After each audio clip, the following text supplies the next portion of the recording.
जय हिंद प्यारे साथियों, हिंदी का एक और प्रैक्टिस सेट हम करने वाले हैं जो Uttar Pradesh police constable re exam 2024, UPSI, SSC GD, UP triple SC का कोई भी एग्जाम जिसमें हिंदी पूछी जाती है उसके लिए बहुत ही उम्दा और सफिशिएंट रहने वाला है। पहले सवाल मैंने यहाँ पर रखा है कि एक छंद में कितने चरण होते हैं। बहुत नॉर्मल सा सवाल है, ये आपको मेरे हिसाब से पता होना चाहिए कि यहाँ पर हमसे क्या पूछ रहा है। इस छंद के चरण पूछ रहा है कि एक छंद जो होता है उसमें कितने चरण होते हैं। तो आपका आंसर आना चाहिए कि एक छंद में 4 चरण होते हैं। ठीक है भाई, ऑप्शन नंबर ए इसका बिल्कुल सही है। अगले पे आ जाते हैं। सवाल नंबर अगला ये रहा मेरे लल्ला। क्या कह रहा है भाई इसमें, इसको मिटा लेते हैं ना फिर बताते हैं। इसमें कह रहा है हमसे कि मुहावरे का सही अर्थ चुनिए। ये मुहावरा दिया गया है कि गीदड़ भवकी, गीदड़ भवकी का अर्थ क्या बनेगा। तो आपका आंसर आना चाहिए गीदड़ भवकी का अर्थ बनेगा कोरी धमकी। कोरी धमकी, जिस तरीके से बंदर हुड़की दिखाता है उसी तरीके से गीदड़ क्या करता है, भवकी दिखाता है। इसको आप, अगर आपको आंसर में कोरी धमकी नहीं मिलेगा तो मिलेगा झूठी मोटी धमकी। झूठी झूठी मोटी झूठी मोटी धमकी। ठीक है भाई, ये भी आपको मिल सकता है। अगर आपको ये नहीं मिलेगा तो आपको ये मिल जाएगा। ठीक है भाई, तो ऑप्शन नंबर ए इसका बिल्कुल सही है। अगले पे आ जाते हैं। सवाल नंबर अगला ये रहा मेरे लल्ला। इसमें कह रहा है हमसे, इसमें कह रहा है, क्या कह रहा है कि रस का संबंध किस धातु से माना जाता है। रस का संबंध किस धातु से माना जाता है। तो आप अच्छे जानते हो कि रस जो होते हैं हमारे, टोटल रस अगर हमसे पूछे जाएंगे तो 9 हो जाते हैं, लेकिन भरत मुनि के अनुसार रसों की जो संख्या है वो 8 मानी जाती है। जो नमा रस है हमारा, शांत रस, भरत मुनि उसको नहीं मानते हैं, जिसका स्थायी भाव निर्वेद होता है। और आप अच्छे जानते हो रस का जो अर्थ होता है, कभी कभी पूछ लेता है अगर रस का अर्थ क्या होता है, तो रस का अर्थ हो जाता है निचोड़। क्या होता है भाई, ये हो जाता है निचोड़। अब निचोड़ कैसे, अगर किसी काव्य को पढ़कर या फिर सुनकर जो आनंद की अनुभूति होती है उसी को हम क्या बोलते हैं भाई, रस बोल देते हैं। अभी हमसे कह रहा है कि रस का जो संबंध है वो किस धातु से है। तो आपका आंसर आना चाहिए कि वो बन जाता है क्रय। ये इस धातु से इसका संबंध हो जाता है और इसका अर्थ होता है करना। इसका अर्थ होता है क्या दोस्त, करना। तो ऑप्शन नंबर बी इसका बिल्कुल सही उत्तर हो जाएगा। अगले पे आ जाते हैं। जितनी भी ज्यादा डिटेल हो सकती है जो एग्जाम के पॉइंट ऑफ व्यू से आंसर क्वेश्चन बन सकते हैं वो मैं सारी चीजें आपको करा देता हूं। अगले पे आ जाते हैं। अगले में कह रहा है हमसे, इसमें कह रहा है इनमें से किस चिन्ह का अर्थ आधा रुकना होता है। किस चिन्ह का अर्थ आधा रुकना होता है। तो आपका आंसर आना चाहिए कि ये जो अर्ध विराम है इसी को हम क्या बोलते हैं, आधा रुकना बोलते हैं। ऊपर वाला जो दे रखा है इसको हम बोलते हैं अल्प प्राण, क्या सॉरी अल्प, इसको बोलते हैं अल्प विराम। अल्प विराम क्या बोलते हैं दोस्त, अल्प विराम बोल देते हैं। ठीक है भाई, इसको क्या बोलते हैं, इसको बोलते हैं पूर्ण विराम। इसको बोलते हैं पूर्ण विराम, पूर्ण विराम बोल देते हैं। और इसको बोलते हैं विस्मयादि बोधक चिन्ह। विस्मयादि, विस्मयादि बोधक, विस्मयादि बोधक, विस्मयादि बोधक चिन्ह बोल देते हैं। ठीक है भाई, कोई दिक्कत नहीं होनी चाहिए। अगले पे आ जाते हैं। सवाल नंबर अगला ये रहा मेरे लल्ला।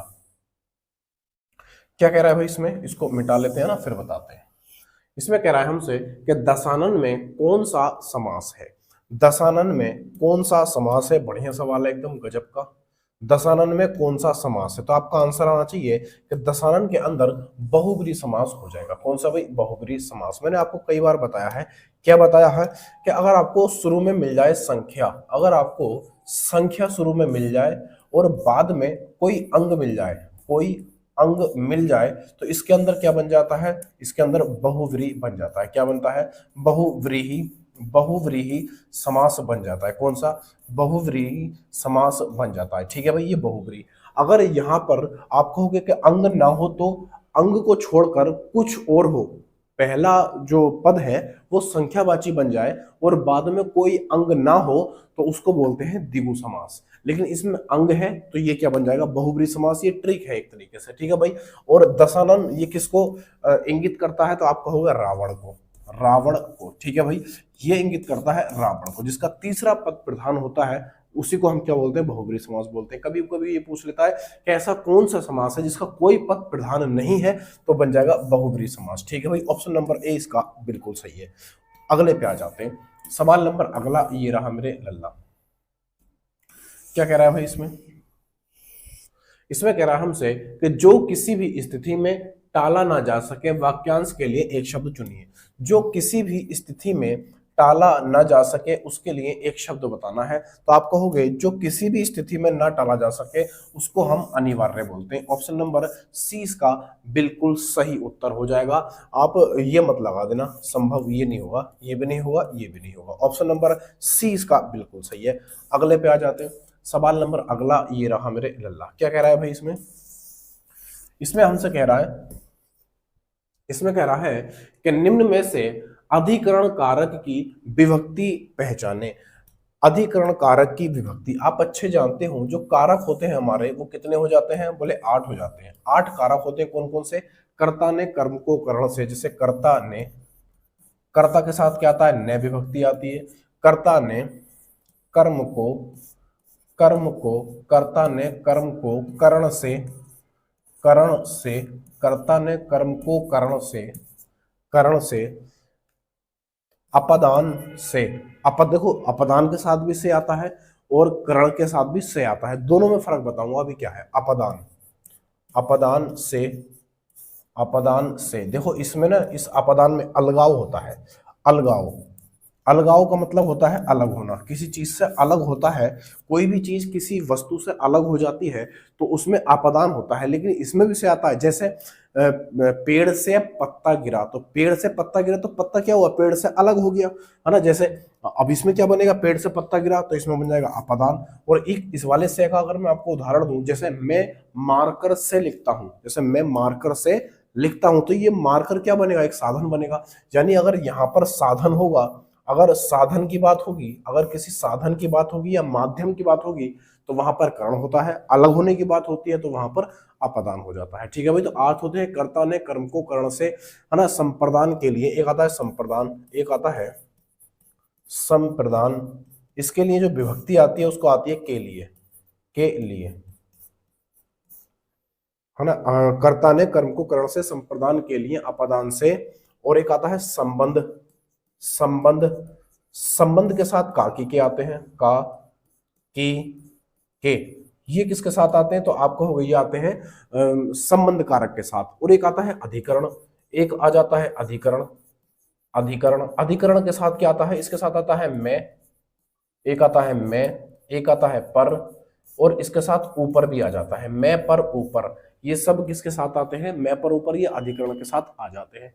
तो 3 2 5 6 7। और एक आता है एक आ जाता है विस्मयादि बोधक, एक आता है विस्मयादि बोधक। इसके साथ क्या होता है भाई? इसमें ये ये वाला जो विस्मयादि बोधक चिन्ह होता है, जैसे अरे, अरे भगवान या हे भगवान, जैसे एग्जांपल के तौर पर समझाऊं तो जैसे मैं लिखा यहाँ पर हे, यहाँ पर एक्सक्लेमेटरी चिन्ह यानी विस्मय, हे भगवान, हे भगवान, ये क्या हो गया, है ना, हे। तो इसके साथ ये क्या आया?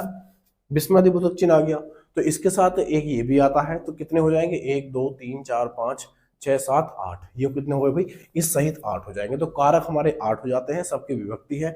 हमसे पूछा था सवाल के अंदर कि इसमें अधिकरण के साथ कौन सी विभक्ति आती है? तो अधिकरण के साथ मैं, पर और ऊपर दोनों आ जाती हैं। तो ऑप्शन नंबर डी इसका बिल्कुल सही उत्तर हो जाएगा। ठीक है भाई। अगले पे आ जाते हैं। सवाल नंबर अगला ये रहा मेरे लल्ला। क्या कह रहा है भाई? इसको मिटा लेते हैं ना, फिर बताते हैं। इसमें कह रहा है हमसे, इसमें कहा जा रहा है कि अरुण शब्द का पर्यायवाची शब्द है। अरुण शब्द का पर्यायवाची यानी पर्यायवाची का अर्थ है यहाँ पर कि अनेकार्थी, कि अरुण के क्या क्या अर्थ होते हैं। तो अरुण, अरुण के क्या क्या अर्थ होते हैं? एक तो हमारा शून्य हो जाता है। ठीक है भाई। जैसे मैं यहाँ पर लिख दूं अरुण, जैसे मैंने यहाँ पर लिख दिया अरुण, तो अरुण के कई सारे अर्थ हो जाते हैं। बोले कैसे हो जाते हैं? कि एक तो हो जाता है ना, कई सारे अर्थ हो जाते हैं। एक अर्थ हो जाता है इसका सूर्य, जो हमने उत्तर दे दिया, एक तो सूर्य हो जाता है। एक हो जाता है लाल, और एक हो जाता है सिंदूर, एक हो जाता है सिंदूर, और एक हो जाता है कुमकुम, कुमकुम, एक कुमकुम हो जाता है। और एक इसका अर्थ होता है, एक इसका अर्थ होता है रक्त कण, रक्त वर्ण, सॉरी रक्त कण नहीं, रक्त वर्ण। एक हो जाता है रक्त वर्ण। तो ये अरुण के सब क्या हो जाते हैं भाई? अनेकार्थी शब्द हो जाते हैं। तो ऑप्शन नंबर ए इसका बिल्कुल सही उत्तर हो जाएगा। अगले पे आ जाते हैं। क्या कह रहा है भाई, इसके अंदर कहा जा रहा है, इसमें कह रहा है कि कौन सा पुरुषवाचक सर्वनाम का भेद नहीं है, कौन सा पुरुषवाचक सर्वनाम का भेद नहीं है कह रहा है। तो आप अच्छे जानते हो पुरुषवाचक जो होते हैं वो तीन हो जाते हैं। कौन कौन से होते हैं? एक तो उत्तम पुरुष होता है, उत्तम उत्तम पुरुष हो जाता है, ठीक है भाई। एक हो जाता है मध्यम पुरुष, एक हो जाता है मध्यम पुरुष हो जाता है, ठीक है भाई। और एक हो जाता है अन्य पुरुष, एक हो जाता है अन्य पुरुष, ये हो जाते हैं। उत्तम पुरुष में मैं आता है और हम आता है, यानी जो सर्वनाम आते हैं वो मैं और हम आते हैं। किसके साथ भाई? उत्तम पुरुष के साथ। मध्य के साथ कौन आता है? मध्य के साथ तुम आ जाता है, तुम, आप आ जाता है, आप आ जाता है, हाँ, जिसे आ जाता है, जिसे, जिसको, तुम, तुम्हारे, ये सब किस में आते हैं? इसके अंदर आते हैं। अन्य में जो आता है वो आता है बह, बे, बह, बे, या किसी का नाम आ सकता है, नाम आता है। अब नाम फीमेल का भी हो सकता है, मेल का भी हो सकता है, ठीक है भाई। तो ये सब किसकी पहचान हो जाती है? ये सब हो जाती हैं पुरुषवाचक की। तो आपने क्या देखा? आपने यहाँ पर देखा होगा कि इसमें पूछ रहा है कि कौन सा पुरुषवाचक का भेद नहीं है। तो भाई अन्य पुरुष, अन्य पुरुष तो है, ये भी होता है। मध्यम पुरुष ये हैगा, ये भी होता है। अति उत्तम पुरुष, अति उत्तम पुरुष नहीं होता, उत्तम पुरुष होता है। तो ऑप्शन नंबर सी इसका आंसर बन जाएगा, क्योंकि ये वाला नहीं होता है, नहीं वाला ये हमसे पूछा था। ऑप्शन नंबर सी इसका बिल्कुल सही उत्तर हो जाता है। अगले में क्या कह रहा है? इसमें कह रहा है हमसे कि उस काल का चयन कीजिए जो बताता है कि क्रिया भूतकाल से शुरू होकर अभी अभी समाप्त हुई है, यानी भूतकाल से शुरू हुई है और वो अभी अभी समाप्त हुई है। ऐसे काल को हम क्या कहते हैं, ये हमसे वो पूछना चाह रहा है। तो इसका आंसर क्या बनेगा? इसका आंसर बन जाएगा आसन्न भूत। क्या बनेगा भाई? आसन्न भूत बन जाएगा। और इसकी पहचान में अगर मैं आपको कराऊं तो इसकी पहचान में वाक्य के लास्ट में क्या मिलता है? रहा था, रहा था, रही थी, रही थी, है ना, रहे थे, रहे थे, ये सब क्या मिल जाएंगे? ये आपको आसन्न भूत में मिल जाएंगे। उसने जिस तरीके से बोला है कि उस काल की पहचान आपको बतानी है, क्रिया भूतकाल से शुरू हुई है और अभी अभी खत्म हुई है, तो उसको हम क्या बोलते हैं? आसन्न भूत बोल देते हैं। और इसकी पहचान मैंने आपको ये लिखवा दी। अगले पे आ जाते हैं। सवाल नंबर अगला ये रहा मेरे लल्ला। इसमें हमसे कह रहा है, बोले क्या कह रहा है? इसमें कह रहा है कि निम्नलिखित प्रश्न में वाक्य की संरचना के आधार पर उसका भेद बताइए, उसका भेद बताइए। देखो यहाँ पर ना वाक्य उन्होंने छोड़ दिया है, वाक्य यहाँ पर है नहीं। अगर वाक्य यहाँ पर नहीं है तो ये इसका कोई अर्थ भी नहीं बनता। तो अगर आप ऐसे, मैं अगर लिख दूं यहाँ पर, जैसे राम ने, जैसे राम ने राम ने निबंध देख कर लिखा, ऐसे राम ने निबंध निबंध देख कर लिखा, देख कर लिखा, इस तरीके से अगर मैं लिख दूं, अगर मैं ऐसे लिख दूं तो अब ये एक तरह का वाक्य बन गया। अब इस वाक्य की हमें पहचान बतानी है कि राम ने निबंध देख कर लिखा। तो अब आप यहां पर देखोगे तो पहले उसने, देखो यहां पर क्या है, पहले जो वो देख कर लिख रहा है, पहले देखा है फिर लिखा है, पहले उसने देखा है फिर लिखा है। तो आप कहोगे जैसे नहाकर खाना खाया, नहाकर खाना खाया। तो जिस क्रिया में आपको कर मिल जाए, जिस क्रिया में आपको कर लगा हुआ मिल जाए, तो उसी को हम क्या बोलते हैं? पूर्वकालिक क्रिया बोलते हैं। क्या बोलते हैं? पूर्वकालिक क्रिया। तो इसका आंसर क्या बन जाएगा भाई? आंसर बन जाएगा ऑप्शन नंबर बी, इसका बिल्कुल सही उत्तर हो जाएगा। वाक्य यहाँ पर कुछ और भी लिख सकते हो, लेकिन ये वाक्य बिल्कुल सही था, ठीक है भाई। अगले पे आ जाते हैं। सवाल नंबर अगला ये रहा मेरे लल्ला। क्या कह रहा है भाई? इसके अंदर क्या कह रहा है, इसको मिटा लेते हैं फिर बताते हैं। इसमें कह रहा है कि प्रबंधकर्ता का स्त्रीलिंग शब्द है। प्रबंधकर्ता का स्त्रीलिंग शब्द क्या बनेगा? तो आपका आंसर आना चाहिए कि प्रबंधकर्ता का जो स्त्रीलिंग बनेगा वो बन जाएगा प्रबंधकत्री, है ना, प्रबंधकत्री ये बनेगा। क्योंकि इसमें जो कर्ता होता है, ये जो कर्ता होता है, कर्ता, इस कर्ता का रूप जो बदलता है वो कत्री में बदल जाता है, त्रय में बदलता है, तो कर्त्री बन जाएगा, कर्त्री। जैसे यहाँ पर कर्ता है, अगर ये कर्ती होता तो ये कर्त्री बन जाता। अगर ये कर्ता, अगर मैं यहाँ लिखूं कर्ता, तो ये बनेगा कर्त्रा, ये बन जाएगा, ठीक है भाई, ये वाला बन जाएगा।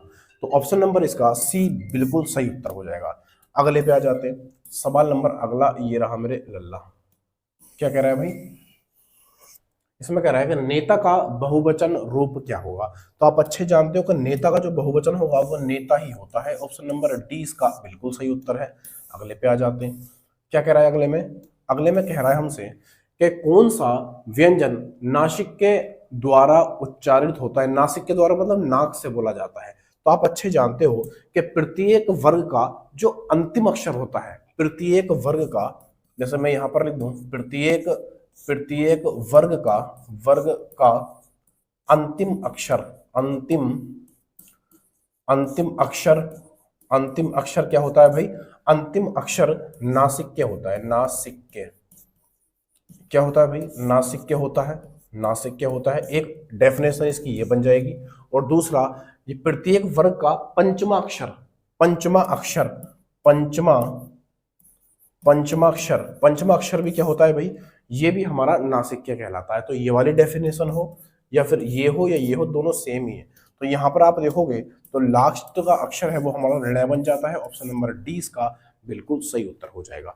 अगले पे आ जाते हैं। सवाल नंबर अगला ये रहा मेरे लल्ला। इसमें कह रहा है हमसे कि तुलसीदास जी द्वारा रचित प्रसिद्ध महाकाव्य का नाम क्या है। यानी तुलसीदास जी द्वारा जो रचित महाकाव्य है, प्रसिद्ध महाकाव्य है, उसका नाम क्या है। तो आपका आंसर आना चाहिए, उसका नाम है रामचरितमानस। कौन सा है भाई, रामचरितमानस। और ये अवधी भाषा में लिखा हुआ है। कौन सी में भाई, अवधी भाषा में लिखा हुआ है। कई बार पूछा जाता है कि किस भाषा में ये लिखा हुआ है। तो अगले पे आ जाते हैं। सवाल नंबर अगला ये रहा मेरे लल्ला। इसमें कह रहा है कि रंगभूमि किस प्रसिद्ध लेखक द्वारा रचित उपन्यास है। कौन सा भाई, आप कहोगे रंगभूमि। तो रंगभूमि किसका हो जाता है, तो आपका आंसर आना चाहिए प्रेमचंद जी का हो जाता है, मुंशी प्रेमचंद जी का हो जाता है। ऑप्शन नंबर ए इसका बिल्कुल सही उत्तर हो जाता है। अगले पे आ जाते हैं।